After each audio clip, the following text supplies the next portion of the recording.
I don't want to say. What? I friggin' earned it. After your trash talking army list video, speak. Speak now, DJ. Speak the truth. The truth is, it's kind of late. I'm ready for bed. I don't know anything else. I don't know anything else. You should be just tired after a beating like that. What's the final score, Lane? 99 for the DeathWatch. I don't know, you had something else. It was less than 99. What was it? 62? 72. Give me my 72. It's not that bad. That was a huge last turn. Obviously, secret missions are a big deal, and I've lost one or two games from them, and won a couple games from them, so they're definitely a big deal. You don't want to watch me do this? Here's the belt, guys. Here's the championship belt. It's got these filthy little Xenos Necron things on there. I'm just going to remove those so DJ can have those back. I'm going to take this home with me, so DJ doesn't get to have it. So, yeah. So thanks to everybody who's watching on the channel who said they wanted to see the DeathWatch play one more time. I'm glad that we were able to pull this off. Just so you know, there were no shenanigans. Both of us had hot dice, but DJ made a lot of saves at key times. My dice were pretty good too, so it wasn't like an imbalance here. Let's get this fair and straight. Lane had some really hot saves in there. My dice were a little there too. Yeah, I could say that exact same thing. We can go back and forth to this. Okay, well, I mean, all right, then if you don't want to blame the dice, then it was my superior tactical ability playing with an army that's much weaker than yours. So we'll put it that way. This is the reason that Games Workshop has gotten rid of them, because they shouldn't be in the game. Have you been talking to Games Workshop? You tried to convince GW to get rid of my DeathWatch because you're tired of losing to them? Is that what it is? So anyways, but no, it was this is the farewell to the DeathWatch. I'm glad they did pretty well. I'm glad we had some good games with them. So, and it was definitely a battle. And that last turn swung pretty hard. Scored a lot of points in the last turn thanks to the secret mission and just getting on objectives and that sort of thing. So, it turned out closer than it was a turn before that. So yeah, now cutting the theatrics, we'll actually just talk about the game and the wholesale of it all. Like I'll wear this thing. Why not? Put it. You got it. You got this. But yeah, like we said for this, so you are champion with it with a Marine faction of your choice. Sure. So whatever, it has to be Adeptus Astartes. I think it would be acceptable that if you decided that you wanted to defend the title with Agents of the Imperium, I would accept that. But given the fact of quantity, quality, and all that stuff, I mean, there may be a factor of I'll let you pick a Marine faction, but whatever faction you pick, that's where it stays. So if you pick the Iron Hands, it's Iron Hands. Okay.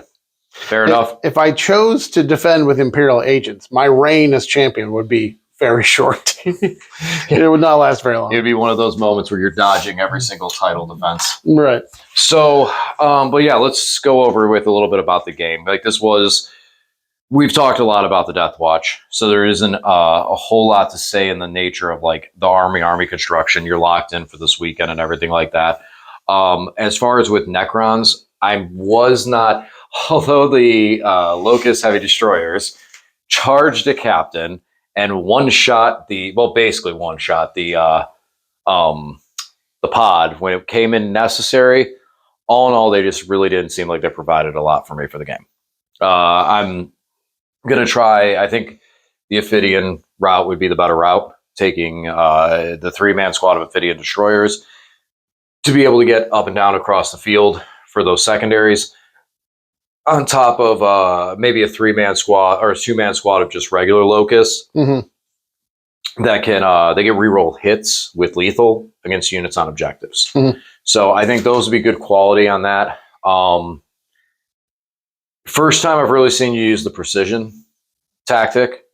That one caught me off guard a little bit. I should have positioned my characters a little bit better, because there was definitely ways I could have had my characters that you would not have been able to see them at all with precision, and you got me on that one. Definitely, and that really made it so you were able to make very quick work of the wraiths.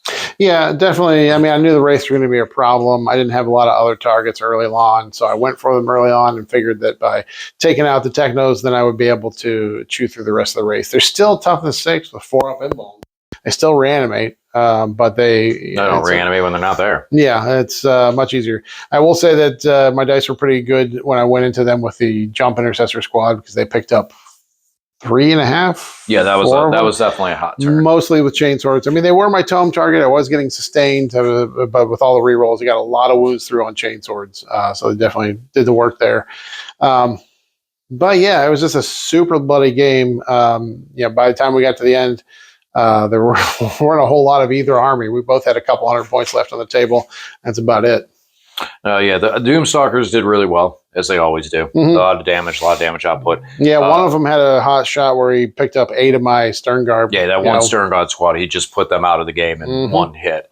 But, going into Centurions is a little too much.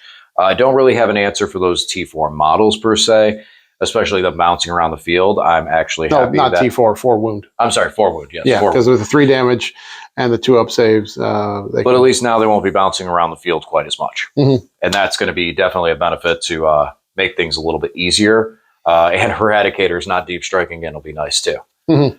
So those are definitely 2 weapons that I'm glad to not have to personally deal with as much. No, I can find ways to make you deal with it. But I do need to figure out some way to get... I need to look into something that might be in that 2 damage column. I know that the Gauze, like I said, the Gauze Destructor or whatever it's called, it's on the Locust Destroyers, the regular Locust, 3 shots, lethal, AP2, 2 damage.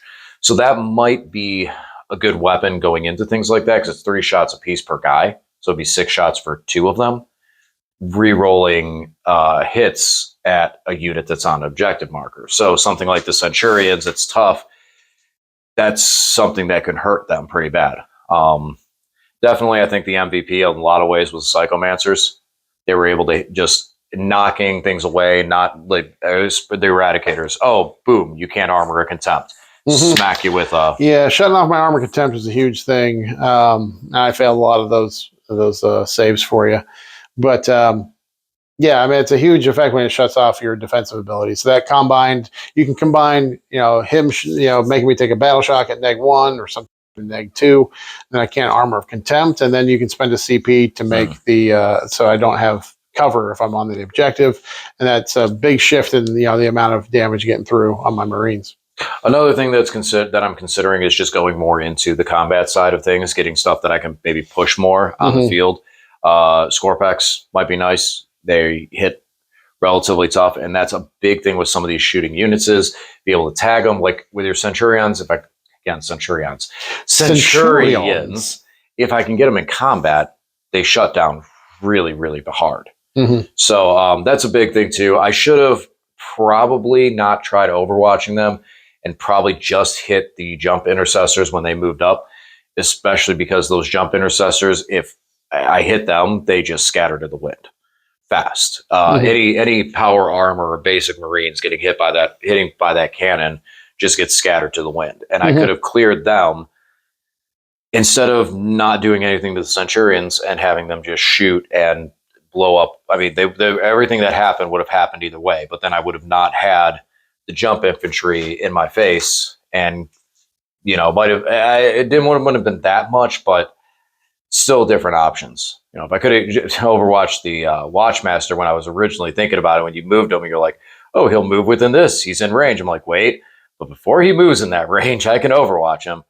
Probably should have pulled the trigger on that and just popped him off the table or try to get him out of the game fast. The Watchmaster with the Thief of Secrets, RIP Thief of Secrets, because it's not in the Imperial Agents book. The fact that he gets 6 attacks, strength 6 attacks hitting on 2s, strength 6, AP2, D3 damage. But the Thief of Secrets gives him +1 to his strength, AP, and damage. And then once he killed something, which he did early on, he killed a model, gives him +2 to strength, AP, and damage. And that really wrecks, especially with Lance. He picked up 2 spiders all by himself. He didn't need the rest of the help from the squad. That was pretty impressive. It wasn't even my oath target, but I mean, he was hitting on 2s anyway. So it was just a wild exchange there. Yeah, it was a little difficult how quickly the spiders were getting hit and just picked up off the table by certain things. I mean, the Eradicators took out His was a little much. I was very surprised by that. And then the Eradicators, the fact that there was just 2 Melt-A-Guns in there and they were able to both go pink, pink, and take up. That was rather disappointing on that. So that was where I wouldn't have rather not, especially because it was like, oh, there's only 2 left. That was my hopes, is stay alive. I needed that one squad of spiders to really be able to push back, especially at that point where I was at. That one squad of spider to be able to push back, that would have been enough to start scoring extra points. The additional objective marker was definitely in your favor this game.